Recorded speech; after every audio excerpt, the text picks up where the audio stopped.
So I'm a little bit late to the party, but I wanted to talk about the Lakers Rockets game one that happened Saturday night because I feel like this was probably the best game to talk about from day one and maybe halfway through day two, because right now it's halftime of OKC Phoenix. Boston blew out Philly. New York beats Atlanta. Toronto loses to Cleveland, and Denver beats Minnesota. But I feel like this is definitely the most talked about game for a couple different reasons, because going into this series, I made a whole video breaking down this series and how I think the Lakers can actually make it somewhat more competitive.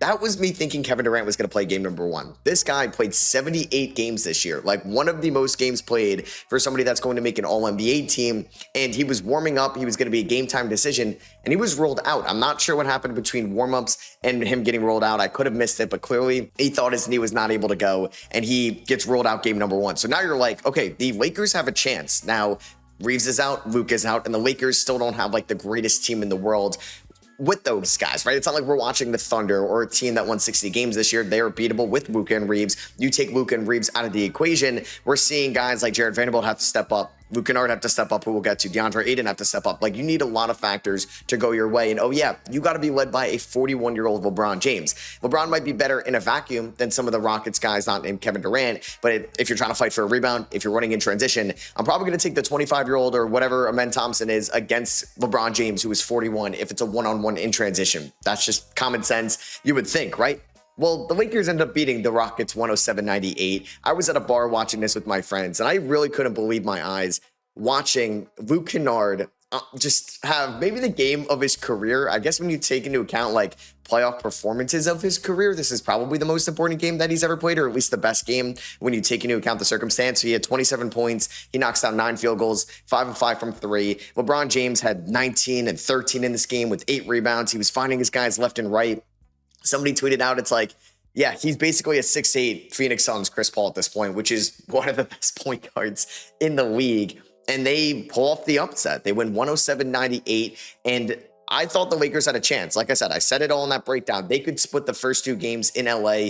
Me thinking Kevin Durant's going to play, but Kevin Durant missing game 1 has swayed this series so much, because you already have Luka Doncic looming with his return. We know Reeves isn't coming back, but if Luka comes back, the Lakers have a great chance at beating the Rockets. The Rockets have been beatable all year long. Have they been a good team? Yes. Are they beatable? 100%. Like I said about the Lakers, it's not like you're going up against the Spurs or the Thunder or a team that is going to maybe make it to the NBA Finals. I don't think a lot of people were taking Houston to beat OKC if they were to beat the Lakers. So KD is out, which is like, all right, now the Lakers have a legitimate shot. And you like DeAndre Ayton outplayed Alperen Şengün. I don't know like what the creativity of the Rockets offense was, because I think it was just like, let Şengün, let Amen Thompson just try to make something out of nothing, try to just run ISO ball, try to maybe get your post play with Şengün and try to get Amen Thompson downhill. And sometimes it worked, but for most of the time it didn't work against not a great Lakers defense on paper. Like, LeBron James is 41. DeAndre Ayton is no Rudy Gobert out there. Rui Hachimura is no OG Anunoby out there. Marcus Smart's been a good defender this year. You're not playing Luke Kennard 38 minutes for his defense. Bronny played 4 minutes, but you got a bench trio of Jared Vanderbilt, Jake LaRavia, and Jackson Hayes, who made like some plays, each of those guys, but really weren't forces offensively. It's just, yeah, like Luke Kennard was always somebody that I think could average a little bit more points per game if he was more aggressive. I think he tore his ACL in Detroit in like year number 3. And there was like a legitimate like 2019 season where I'm like, this is like a legitimate point guard. Like, he was being more of a facilitator in Detroit. He gets hurt, and he's obviously been on a couple teams since that injury. And he's now like an elite spot up shooter. It feels like he hasn't missed with the LA Lakers ever since the trade. It's not on super high volume, but you're watching one of the best, not like movement shooters, because he's not like the quickest guy in the world, but he has such a pretty form, and he's just the definition of a shooter. And I thought DeAndre Ayton was great in this game. He actually caught the ball, which was a thing with the Lakers in the second half this year. He was catching alley-oops from like Marcus Smart, I think, or I thought he did a fine enough job, obviously, on Alperen Şengün defensively, because Şengün and Amen Thompson combined 13 for 37 from the field against a defense that is not that good. Like, they should have been way more, I don't know if it, like competitive, energetic, just obviously more efficient out there with that last line of defense that the Lakers had. And you can have some like nice plays from Marcus Smart and Jackson Hayes in transition, but it was a frustrating game to watch. And I don't know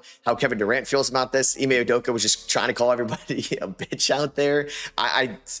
It was tough to watch for the Rockets. Now, I don't know how they're going to respond in game number 2. Obviously, they could flip the script. You win game 2, changes the momentum. You're going back to Houston for game number 3. Let's go up 2-1, and we're going to hopefully get Kevin Durant back. But man, the morale from the Rockets and just from their fans on Twitter after this game was brutal. It really was, because I even tweeted out that I thought maybe Alperen Şengün was going to step up as a number 1 option offensively, and everybody has their bad games, but this was one of the worst games from Şengün all year, who hasn't been like the super consistent Alperen Şengün maybe you thought you were going to get this year after all the momentum he had with Team Turkey in the Eurobasket. But just going 6 of 19, he had 3 turnovers. I feel like he was just lost defensively. He was not the rim protector that can he be like an average one out there. He's not Rudy Gobert out there. He's known for his offense, but I feel like he just really struggled on both ends of the floor. And like Jabari Smith Jr. almost played the whole game. Same with Amen Thompson. Reed Shepherd, I should also lump him into the Amen Thompson Şengün topic, because he shot 6 of 20 from the field. He goes 5 of 14 from 3. He had 4 turnovers to 8 assists. And this is a core that was Jabari Smith 3rd overall, Amen Thompson 4th overall, Reed Shepherd 3rd overall. Kind of need these guys to step up, right? I saw a lot of people like saying that I'd rather have Jabari Smith Jr. than Paolo Banchero, especially off their contracts after Paolo had a really bad game against the Philadelphia 76ers in the first leg of the play-in. I need Jabari Smith Jr. to be a little bit better offensively if he's going to be the 3rd overall pick, if he's going to make $25 million a year. And Kevin Durant, by far your best player, is out for that game. You need these guys that you've invested so much draft capital, high draft capital in, to step up. Like Şengün was not a top pick in the draft, but he's emerged as somebody that is going to be one of the best young assets in the league. And he's somebody that is going to be a points, rebounds, assist machine out there, but he's not really spaced the floor. I think he can get way too like he gets put on an island defensively. You are not trusting him quick, like with his lateral quickness whatsoever. You were blowing by him. I feel like that spin move hook shot was just not falling for him out of the post. You're playing a lot in Josh Okogie. I mean, Dorian Finney-Smith was a DNP coach decision, and that was a $15 million a year, $14 million a year signing from Raphael Stone last offseason. You got a little out of Clint Capella, a little bit out of Jayshawn Tate, who did not really play well in his 10 minutes. Tari Eason was maybe the most consistent Rocket in this game. He was actually perfect from the field. He knocked down, I think, both of his threes, and he averaged 6, or he had 16 and 10 in this game. This team needs Kevin Durant so much. And it's disappointing that the young core could not make this game a little bit more competitive, and you're losing to like a ragtag Lakers team. Yes, they have LeBron James. Yes, LeBron James is still a really good player. And yes, the Lakers still have good basketball players that you have to be honest with when they're from 3. And you have to close out on Luke Kennard. You have to close out even on Marcus Smart at times and Rui Hachimura. But this game should have been winnable for the Houston Rockets. I know maybe you change up your offensive game plan, completely when Kevin Durant gets rolled out, but he's out there to bail them out. Like a lot of the Rockets' clutch game offense this year was KD, BKD, and bail us out. You're going to get isolation. Maybe you're going to get a pick and roll, and he's going to hit that patent elbow jumper, and they just didn't have that out there. And they have some bad shooting lineups out there for sure, because you're not going to guard Amen Thompson. The same thing with the Knicks did against Dyson Daniels in the Hawks-Knicks game. You could put maybe, like, the Knicks were putting Josh Hart on Daniels. They were putting Karl Anthony Towns on Daniels, and you're sagging him off. Like, you're putting your center on him, but you're playing in drop coverage, and the Lakers were able to do that as well, because you're not, like, you can allow Amen Thompson to take as many threes as he wants. He doesn't really have the greatest confidence out there. He only took 1 3. You guys said he didn't knock it down. Like Şengün, I mentioned 0 for 2 from 3. So these guys are just non-existent out there. And you're asking a lot out of Jabari Smith Jr., who should not be a high-volume three-point shooter. Reed Shepherd feels like a rookie this year because he didn't really play in any big moments for the Rockets last year, given the depth of their roster. And you have a shorter leash when you're a rookie, and he was a guard, and he was inefficient. But, man, he also looks overmatched within the three-point line. He definitely looks smaller out there, and it's tough for him to finish around the rim.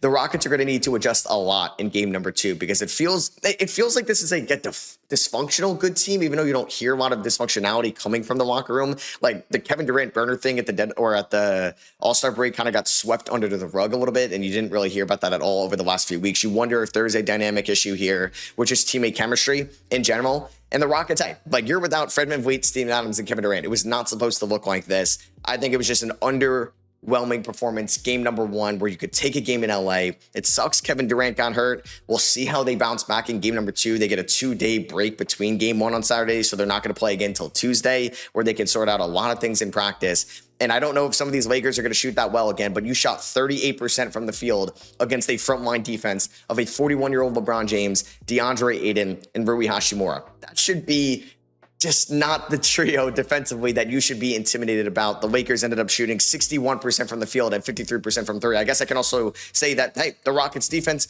was abysmal out there. Guys were not fighting over screens super hard. I feel like they didn't get back as quickly as they wanted in transition, and maybe there were some dumb fouls out there as well. So let me know your guys' thoughts and opinions on this game. Are you hitting that panic meter for the Houston Rockets and you think this series could be over? Do you think this is just, you know what, a game that they're going to be able to respond with in round number or in game number 2? Do you think the Lakers, like, I think they're still underdogs overall in this series because it's more likely Kevin Durant's going to be back before Luka Doncic.